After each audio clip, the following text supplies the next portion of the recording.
Good morning, students. Today we are talking about Ohm's law, and myself is Vivek Kumar Sakya,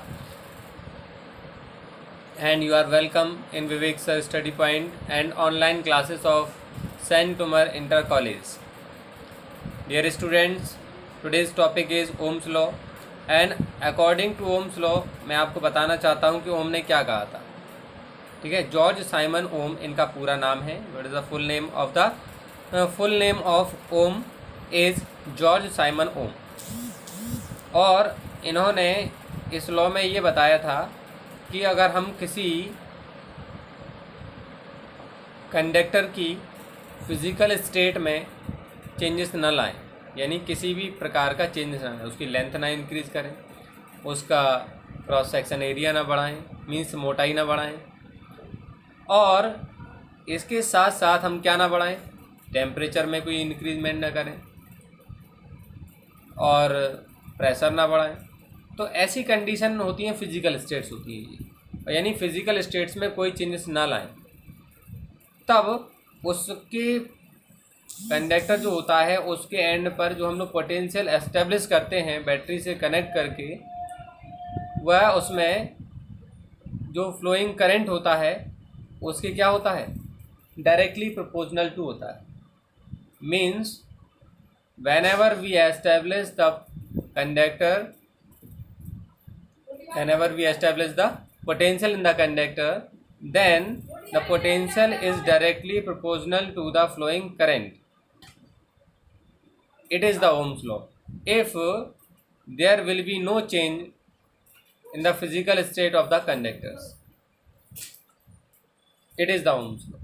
तो अब हम Ohm's law के बारे में बात करते हैं. देखिए, तो ओम्स लॉ में क्या कहा, if there is no change, यानी कोई चेंज ना हो, in the physical state of a conductor, conductor की फिजिकल स्टेट में किसी प्रकार के चेंजेस ना लाएं, then the ratio of the potential difference applied at its end and the current flowing through it is constant.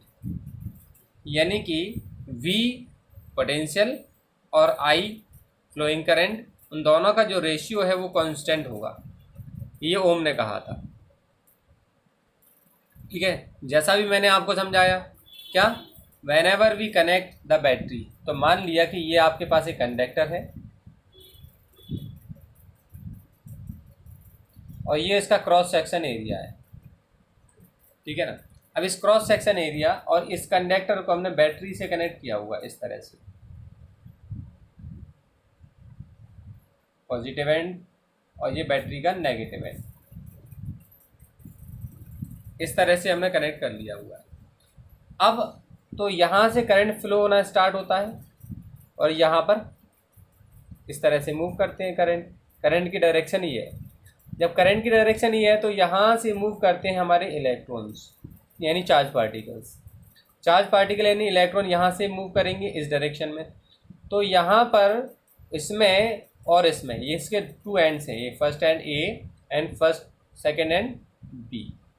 तो क्या होता है, इसके पोटेंशियल पॉजिटिव एंड से पर मैक्सिमम और नेगेटिव एंड पर मिनिमम होता है. तो पोटेंशियल में अब हम लोग यहाँ पर बात करते हैं, तो यहाँ करंट फ्लो हो रहा है, तब इसके जो पोटेंशियल डिफरेंस है वो क्या है, V है.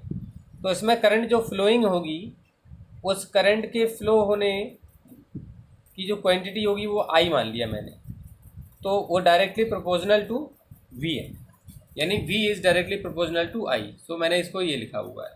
सो V प्रोपोर्शनल टू का साइन हटाएंगे तो हम क्या लगाएंगे, कांस्टेंट R. ठीक है ना, जिसे हम रेसिस्टेंस कहते हैं. तो रेसिस्टेंस के बारे में भी डेफिनेशन अभी देंगे. अब हमें R की वैल्यू निकालना है, यानी कांस्टेंट की वैल्यू निकालना है according to the Ohm's law, कि उन्होंने बताया कांस्टेंट होता है इसका रेशियो V और I का ratio. So V upon I equals to क्या हो जाएगा, R. It is a constant, यानी जिसे हम लोग इलेक्ट्रिक रेसिस्टेंस भी कहते हैं. तो यहाँ से इलेक्ट्रिक रेसिस्टेंस की डेफिनेशन भी बनेगी. Whenever we connect the conductor with the battery, then the current starts flowing, and in flowing the conductor in flowing the current, in the conductor there are some positive particles always oppose or resist to flow the current. So this physical quantity is called resistance. यानी कि जैसे ही हम लोग देखते हैं कि कहीं भी पानी फ्लो हो रहा है तो उसे रोकने के लिए कुछ ना कुछ उस ड्रेन में या कहीं जगह पर पानी फ्लो हो रहा होता है, तो हम लोग क्या देखते हैं उनमें, उसे रोकने के लिए हम लोग कहीं ना कहीं स्टॉपेज लगाते हैं, कहीं पत्थर लगाते हैं, कहीं कुछ लगाते हैं।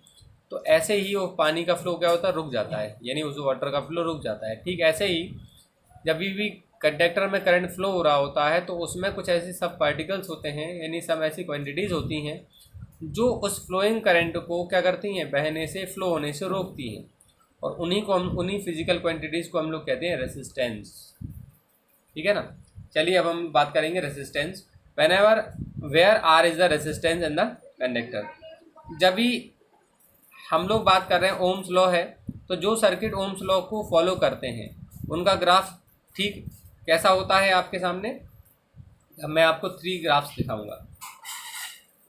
ये आपके सामने ग्राफ्स है, तो आप देख पा रहे हैं ये जो ग्राफ दिख रहा है आपको V और I में ग्राफ है। V मीन्स होता है potential difference between the two ends of the conductor and I is flowing current. If the conductor follow the Ohm's law means, अब यहाँ पर हम लोग बात करते हैं कि सर्किट भी 2 प्रकार के होते हैं, 2 काइंड्स के होते हैं। First there are 2 kinds of circuit, first ohmic circuit and second non ohmic circuit. Means ऐसे सर्किट होते हैं जो ओम्स लॉ को फॉलो करते हैं, वो ओमिक सर्किट होते हैं, और जो ओम्स लॉ को फॉलो नहीं कर पाते हैं उनको कहते हैं नॉन ओमिक सर्किट। ठीक है ना। मीन्स जो ओमिक सर्किट होते हैं वहाँ पे V और I का जो रेशियो होता है वो कांस्टेंट होता है, और उनका जो ग्राफ है वो हमें स्ट्रेट लाइन में फाइंड आउट होता है, जैसा कि आपको इसमें दिख रहा है। और जो ओम्स लॉ को फॉलो नहीं कर पाते हैं उनमें V और I का जो ग्राफ है वो कैसे होता है, वो कर्व्ड होते हैं इस तरह से, या तो ऐसा होगा या तो ऐसा होगा। ये नॉन ओमिक सर्किट के ग्राफ हैं, ये ओमिक सर्किट का ग्राफ है, याद रखिएगा।